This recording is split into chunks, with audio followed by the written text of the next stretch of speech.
গাইবান্ধা ৪ আসনের সংসদ সদস্য মোহাম্মদ শামীম কায়সার লিংকনকে ধর্ম বিষয়ক মন্ত্রণালয়ের প্রতিমন্ত্রী করায় তীব্র প্রতিবাদ ও উদ্বেগ জানিয়েছে হেফাজতে ইসলাম বাংলাদেশ।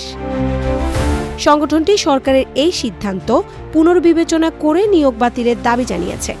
শুক্রবার রাতে গণমাধ্যমে পাঠানো এক বিবৃতিতে হেফাজতের প্রচার সম্পাদক মুফতি কিফায়াতুল্লাহ আজহারি এই প্রতিবাদ জানান।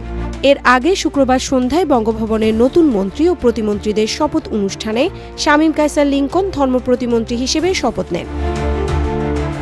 হেফাজতের বিবৃতিতে বলা হয়, নিয়োগ চূড়ান্ত হওয়ার আগেই বৃহস্পতিবার সম্মিলিত উলামা মাশায়েখ বাংলাদেশের সংবাদ সম্মেলনে শামীম কায়সারকে ধর্ম মন্ত্রণালয়ের দায়িত্ব না দেওয়ার দাবি জানানো হয়েছিল। সংগঠনটির দাবি, তাদের আপত্তি উপেক্ষা করেই তাকে প্রতিমন্ত্রীর দায়িত্ব দেওয়া হয়েছে। হেফাজতে ইসলাম বলছে, শামীম কায়সার লিংকন দেশের প্রচলিত পীর মাশায়েখ, তাবলিগ জামাত এবং ঐতিহাসিকভাবে প্রতিষ্ঠিত ৪ মাযহাবের চেতনার বিরোধী মতাদর্শে বিশ্বাসী। জীবন অবাক না করলে কে করবে? 28% মিল্ক ফ্যাটের অবাক করার সাথে ফ্রেশ মিল্ক পাউডার। জীবন অবাক করুক প্রতিদিন। এসব অভিযোগ অবশ্যই হেফাজত ও সংশ্লিষ্ট আলেম সংগঠনগুলোর বক্তব্য। তবে এ বিষয়ে শামীম কায়সারের পক্ষ থেকে তাৎক্ষণিকভাবে কোনো বক্তব্য পাওয়া যায়নি।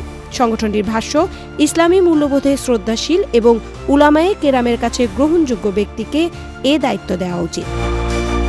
হেফাজত সতর্ক করে বলছে, কওমি আলেম সমাজ ও ধর্মপ্রাণ মানুষের মতামত উপেক্ষা করে সিদ্ধান্ত বাস্তবায়ন করা হলে সরকারের সঙ্গে উলামায়ে কেরামের সম্পর্ক ও পারস্পরিক আস্থায় নেতিবাচক প্রভাব পড়তে পারে।